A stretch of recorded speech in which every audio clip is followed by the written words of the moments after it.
Olá, leitores! Tudo bem com vocês? Eu espero que sim, porque hoje eu vim contar sobre tudo aquilo que eu li no mês de março.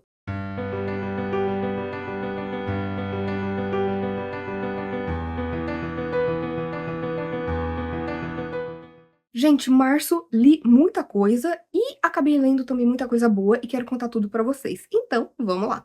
Eu comecei o mês lendo aí o livro do projeto Lendo Christie de março, que foi O Caso do Hotel Bertrand. E aqui a gente tem uma história com a Miss Marple, a nossa queridinha detetive, amadora, observadora, Fofoqueira! que ao invés de estar na sua cidadezinha de St. Mary Mead, está passando um tempo no Hotel Bertrand, em Londres, onde tá tendo ali, né, muitos hóspedes, só que ao mesmo tempo muitos crimes estão acontecendo ali por perto. E é só isso que eu vou falar, pra não estragar a surpresa. Mas, gente, esse foi um livro que ele teve uma premissa um pouco diferente da que eu achei que teria. Porque eu falei, ela vai chegar lá, vai ter os hóspedes, algum crime vai acontecer e ela vai ter que resolver isso. E, de fato, isso acontece. Porém, a gente tem uma narrativa que vai alternando com isso, da história aqui de um padre que já tem uma certa idade, que tá meio desmemoriado e que acaba aí desaparecendo por um tempo. E aí a gente vai alternando de fato, né, com essa narrativa e com a narrativa da Miss Marple nesse hotel. E, gente, ainda assim, eu achei que foi uma história interessante. Começou muito bem. Eu gostei de ter tido essa alternância aí, eu achei que deixou um dinamismo interessante, apesar de que eu vi ali outras resenhas e que as pessoas não gostam muito disso, mas eu gostei, eu fiquei interessada. Aí eu acho que a metade ali do texto foi me perdendo, eu achei que ficou bem ali aquela coisa mais arrastada, mais demorada, perdeu um pouco da fluidez que as histórias da Agatha geralmente têm. E o final, até hoje, eu tô tentando processar, porque achei que foi óbvio, o que nem sempre é um problema, tá, gente? Eu sempre falo isso. Sendo uma leitora de Agatha há muito tempo, eu acabei percebendo que é ok, às vezes, a história ser óbvia na sua resolução, desde que a narrativa seja interessante. Só que aí o final, mesmo sendo óbvio, ele tem uma questão que eu não sei como me sentir até agora. E olha que eu terminei esse livro aí já faz um mês. Então, por conta disso, eu acabei dando pra ele 3,5 estrelas.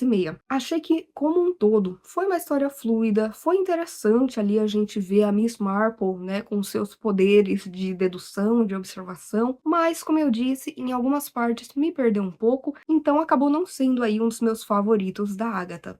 Depois, gente, eu li os volumes 3 e 4 de Spy Family, do Tatsuya Endo, que é aí uma série de mangás que eu estou lendo esse ano e que eu estou gostando muito. Porque aqui a gente tem uma premissa bem interessante, em que a gente tem duas nações que estão em paz nesse momento, mas que, né, de fato, já tiveram várias guerras, já brigaram muito, e o líder de uma dessas nações está aí com planos de fato, começar uma nova guerra. Então, um agente secreto da outra nação precisa impedir esses planos de se concretizarem. Só que este plano dele tem tantas etapas e logo a primeira é que ele precisa se casar e ter um filho em uma semana. E é então que ele acaba ali conhecendo uma moça que não se dá muito bem com as outras pessoas, que não tem muitos amigos, que não tem namorado, que ela acaba, né, topando esse casamento falso, e esse agente, na verdade, não tem ideia que ela é uma assassina. E ele também acaba aí adotando uma criança, né, uma menininha, no orfanato, que ele também não sabe, mas ela fez parte de um experimento e ela é telepata. E aí a gente vai ver cada um deles tendo seus próprios objetivos, cada um tendo seus próprios segredos, mas ao mesmo tempo tendo essa dinâmica bem bacana de eles se tornarem uma família não apenas falsa, mas eles começarem de fato a se importar um com o outro, a cuidar um do outro, né, a amar uns aos outros. E, gente, é maravilhoso, é muito dinâmico, é muito gostoso de ler, é sempre um respiro essa leitura pra mim, né, no meio de várias leituras que eu vou fazendo, que muitas vezes são mais pesadas, aqui eu me sinto com o coração quentinho, eu gargalho, eu me emociono, eu fico feliz lendo essa história. E assim, o volume 3 foi maravilhoso, eu acabei dando pra ele 4,5 estrelas, fluiu muito, a gente começa a ter aí, né, alguns segredos que podem ser expostos, né, dependendo dos obstáculos que eles vão tendo. Mas, gente, o volume 4 foi meu favorito até agora. Eu dei pra ele 5 estrelas, porque de repente a gente vai ter aqui um novo integrante da família, que é um cachorro que passou por alguns experimentos e consegue ver o futuro. Eu me apaixonei. Se eu já estava gostando dessa história, se eu já estava presa nesse dinamismo todo, se eu já estava ali amando as imagens, a fluidez entre os quadros, me apegando aos personagens, aqui foi o momento que tudo se concretizou. Que eu falo assim, não, realmente eu estou 100% apaixonada por essa história. Tô amando Spy Family, mal posso esperar para ler próximos volumes e quero focar muito nesse mangá esse ano. Depois disso, eu acabei lendo aí uma graphic novel chamada Maze Book, do Jeff Lemire. E o Jeff Lemire, ele é um artista que eu gosto bastante. Eu acho que tudo que eu já li dele, eu acabei gostando muito. E não foi diferente com Maze Book. Geralmente, ele tem aí uma arte bem simples, com temas muito profundos. E eu achei que Maze Book fez isso muito bem. Porque aqui a gente tem a história de um homem que já tá aí, né, na meia-idade, e que ele tinha uma filha que acabou aí ficando doente e faleceu quando era ainda muito nova. Essa filha, ela amava fazer aqueles labirintos de papel. Sabe aquele labirinto que você tem que ir seguindo com lápis para chegar no centro? Então, ela amava isso. E, de repente, ele começa a ter algumas questões que, como já passou aí algum tempo da morte dela, ele passa a se esquecer de alguns detalhes. Ele começa a esquecer um pouco do rosto dela, da voz dela, sabe? Aquilo que, infelizmente, acompanha o luto, né? Principalmente depois de um tempo. Só que é então que ele começa a receber ligações no meio da noite dela, falando: pai, você precisa me encontrar no centro. E aí ele percebe que é o centro de um labirinto. E então ele vai sair nessa jornada tentando buscar a sua filha e a si mesmo. Que história bonita. Não foi o meu quadrinho favorito do Jeff Lemire. Eu queria que talvez ele fosse um pouco mais longo. Eu acho que teria se beneficiado disso. Mas ainda assim, eu achei extremamente bonito, doloroso, que vai falar aí de temas muito pertinentes, que vai mergulhar dentro ali das questões dos seres humanos, né? Do labirinto que existe dentro da gente e que existe principalmente aí na questão do luto. E o mais bacana é que no final a gente tem ali, né, o Jeff Lemire falando um pouquinho da criação dele, né, na hora de fazer Maze Book, de onde veio a inspiração, e ele fala muito aqui sobre Murakami. E, gente, como vocês sabem, eu tenho o projeto Murakamando, eu já li todas as ficções que o Haruki Murakami publicou até hoje, e eu vi muito dele aqui, sabe, nessa coisa da gente ter o cotidiano com um certo realismo mágico, com o elemento do sonho, sabe, dessa coisa de tentar buscar algo que não se sabe exatamente o que é. Sério, eu achei que isso foi muito bem feito. Eu gosto muito de como o Jeff Lemire lida com esses temas. Eu gosto muito do estilo dele, né, de arte. Foi muito bom. Eu quero ler mais coisas dele. Eu já li várias das suas graphic novels e eu preciso fazer um compromisso comigo mesma de ler cada vez mais, porque eu gostei muito de Maze Book, acabei dando para ele 4 estrelas e mal posso esperar para ler mais Jeff Lemire. E aí, gente, este ano eu resolvi ler aí 25 livros especiais. Vou deixar na descrição para você conferir, né, o vídeo em que eu fiz listando esses livros. E um deles foi o primeiro volume de uma trilogia. E eu estou falando de Mistborn, O Império Final, que é aí o primeiro volume da trilogia, né, Nascido da Bruma. Foi o meu primeiro contato oficial com o Brandon Sanderson. E aqui a gente vai ter uma construção de mundo bem interessante, onde a gente vai ver ali um reino em que está sempre chovendo cinzas, em que durante a noite monstros saem ali nas brumas e ao mesmo tempo a gente vai ter aqui um herói, que é o Kelsier, que está libertando diversos Skaas, né, que são escravos aí em fazendas, que está ali meio que criando seu próprio exército para tentar ir aí contra um grande senhor que oprime esse povo. E ao mesmo tempo ele vai acabar conhecendo uma garota, a Vin, que é uma adolescente, né, que vive nas ruas, que trabalha aí com uma gangue de ladrões, e ele vai recrutá-la. Por quê? Porque ela é uma nascida da bruma. Ela consegue ativar poderes especiais, digamos assim, através de metais, que aqui vai ser todo um sistema de magia que a gente vai ver. Eu gostei desse livro, mas eu tive alguns problemas com ele. Porque assim, eu amei o Kelsier. o Kelsier, ele é meio que aquela figura messiânica, sabe, que você sabe que ele faz o que precisa fazer, que ele se importa com as outras pessoas, mas que ele é um grande guerreiro, que ele tem ali suas motivações bem interessantes, inclusive, e ele vai ser basicamente quem vai apresentar pra gente esse mundo, esse sistema de magia e tudo mais. Só que a história também foca muito na Ven, que, pra mim, não é uma protagonista muito interessante. Eu achei ela mais do mesmo, sabe? Eu achei que não tem nada de muito especial nela. Ela também acaba indo aí pra um romance que eu não consegui comprar de jeito nenhum, sabe? Então eu acho que foi um livro que tinha tudo pra me agradar, até o momento em que o protagonismo passa do Kelsier pra Ven. E eu senti que aí a história foi me perdendo cada vez mais. Por conta disso, eu acabei dando pra Mistborn 3,5 estrelas.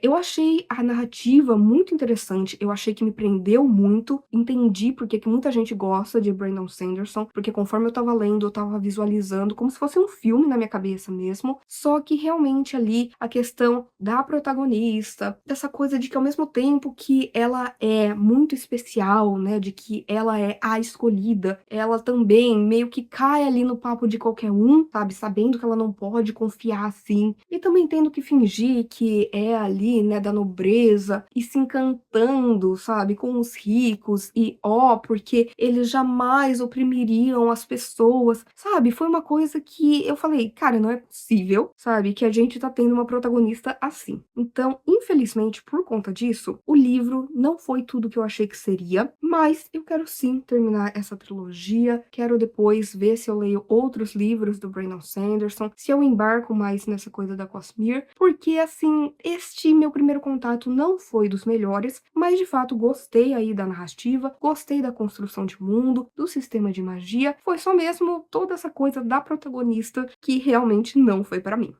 Mais um livro que está na minha lista, né, de 25 livros para ler em 2025 é Emma, da Jane Austen. Porque eu tenho um relacionamento um pouco difícil com a Jane Austen, tá, gente? Porque eu já tentei ler Orgulho e Preconceito várias vezes e eu não consigo. Eu já assisti as adaptações e não é uma história que eu gosto. Essa coisa que todo mundo é apaixonado pelo Mr. Darcy, pra mim não vai. Eu não consigo engolir essa coisa do enemies to lovers. Não é muito uma coisa pra mim, não é muito uma trope que eu gosto. E aqui, infelizmente, isso acabou acontecendo. Em Emma, a gente vai ter aqui como protagonista a Emma Woodhouse, que ela é uma moça da alta sociedade, que ela é meio que casamenteira. Ela é, o cupido do grupo. Ela quer juntar as pessoas. Só que vários desentendimentos vão acontecendo, né, ao longo dessa história, de ela tentar juntar uma pessoa com outra, só que na verdade a outra pessoa tá interessada nela, e aí depois ela tenta juntar aquela com o outro, e aí o outro já tá com outra pessoa, sabe? É meio que aquela coisa da quadrilha, sabe? O João que amava fulana, que amava ciclana, que amava ciclano, que não amava ninguém. Mas aí, gente, a história, como eu disse, acaba indo por uma questão de enemies to lovers. E no geral, eu gostei muito da Emma. Eu sei que ela tem os seus problemas, eu sei que ela é muito classista, muito elitista, a gente vê bem isso aqui, mas eu achei que a história em si foi muito divertida. Eu achei que a comédia acaba dando aí um toque muito especial pra essa história. Só que, mais uma vez, a Jane Austen me vem com enemies to lovers, sabe? A gente tem aí um personagem que tá o tempo inteiro criticando a Emma e que, logicamente, vai começar a ter aí um romancezinho que, mais uma vez, não foi pra mim. Além de que tem outras problemáticas, que eu não vou entrar aqui para não dar spoilers. Foi um livro que eu tava gostando dele até o final, principalmente porque a própria Emma vai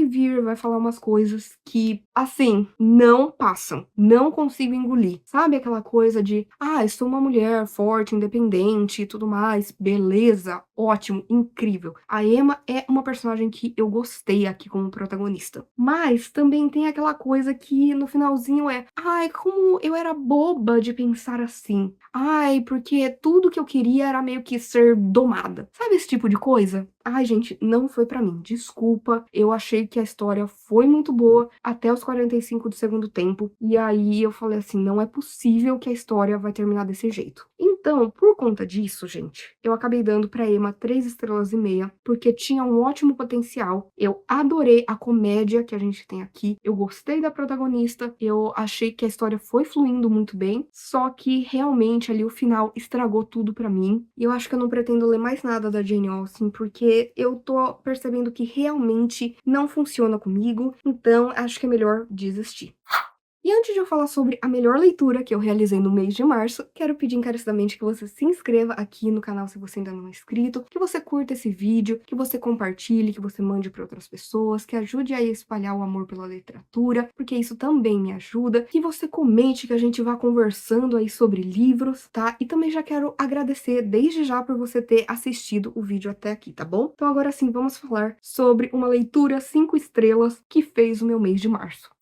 E eu estou falando de A Hora das Bruxas, da Anne Rice. Eu jamais imaginei que eu diria que depois de A Rainha dos Condenados, que é meu livro favorito da Anne Rice, viria A Hora das Bruxas. Mas realmente veio. Por quê? Porque aqui a gente tem aí o primeiro livro, né, da trilogia, né, da vida das bruxas Mayfair. E em A Hora das Bruxas, a gente vai ter aqui como protagonista a Rowan, que é uma neurocirurgiã, e ela consegue salvar a vida de muitas pessoas, não só com o seu talento, mas ela também ali tem uma certa intuição do que está errado no cérebro das pessoas. Só que também quando ela está muito nervosa, sem perceber, ela acaba também, de certa forma, matando algumas pessoas. E ela é adotada, ela perdeu aí a sua família agora, então ela não sabe muito bem o que fazer da vida, ela tá se sentindo muito sozinha, só que ela tem aí um barco e ela gosta muito de velejar. E numa noite, ela acaba salvando a vida de um homem, né, que está se afogando, e a partir do momento em que ela ressuscita ele desenvolve um novo dom de que quando ele toca, né, nas pessoas, ele consegue ver coisas que ele não teria como saber. E aí ele quer saber, né, quem salvou ele, porque ele não se lembra, ele começa a ir atrás. E de certa forma, então, os dois acabam se conectando. E essa conexão os leva para New Orleans. É então que a gente vai descobrir que a família biológica da Rowan vive ali, né, numa casa muito famosa e que suas habitantes são bruxas. E cada geração tem ali, né, uma bruxa que é a grande matriarca, que toma conta de tudo, e que a próxima geração agora, quem é essa pessoa? A Rowan. E é então que a gente também vai saber que ela está conectada também com uma figura muito misteriosa, que é o Lasher. Esse é um livro que vai falar sobre essas gerações de bruxas, que a gente vai saber o histórico desde o princípio, desde onde tudo começou, desde a primeira conexão de uma bruxa ali com o Lasher, né? E por que ele está conectado, né, às bruxas Mayfair, mas a gente também vai saber muito sobre o Talamasca, que é uma agência que está sempre observando e registrando a história de criaturas estranhas, fora do comum. A gente tem o Talamasca, por exemplo,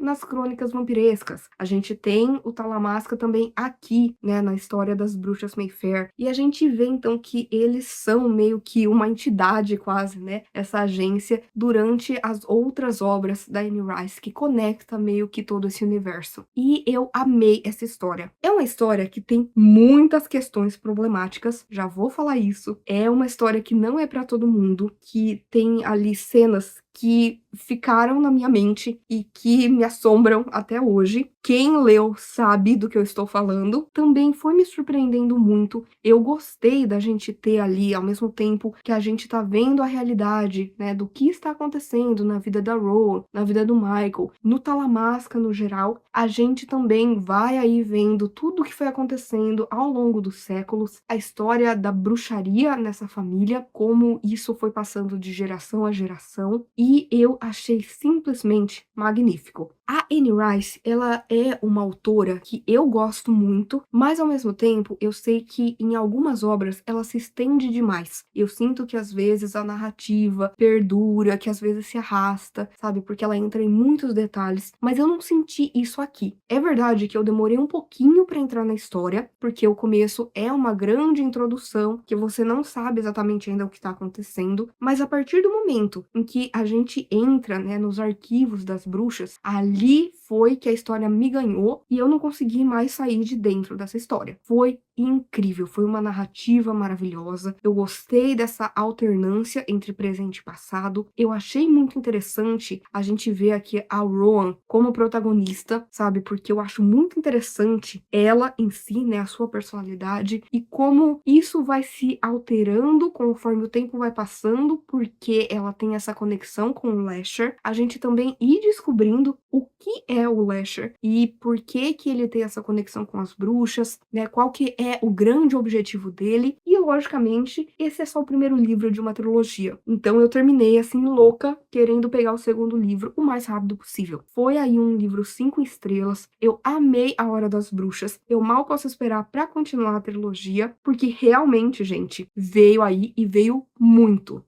E é isso, gente. Eu espero que vocês tenham gostado do vídeo de hoje. Por favor, se você quiser continuar conversando comigo a respeito de livros, filmes, séries, qualquer outra coisa, não deixe de me contatar nas minhas outras redes sociais que eu vou deixar aqui no box de descrição. Por favor, curta esse vídeo porque isso ajuda muito o meu trabalho, faz com que esse vídeo, o canal, chegue a mais pessoas. Compartilhe com seus amigos, comente aqui embaixo qual foi a melhor leitura que você realizou aí no mês de março. E, por favor, não deixe de se inscrever no canal Livre em Livros se você ainda não é inscrito. E aproveite para ativar as notificações, ativar o sininho, porque toda semana tem conteúdo novo por aqui. Então a gente se vê no vídeo que vem.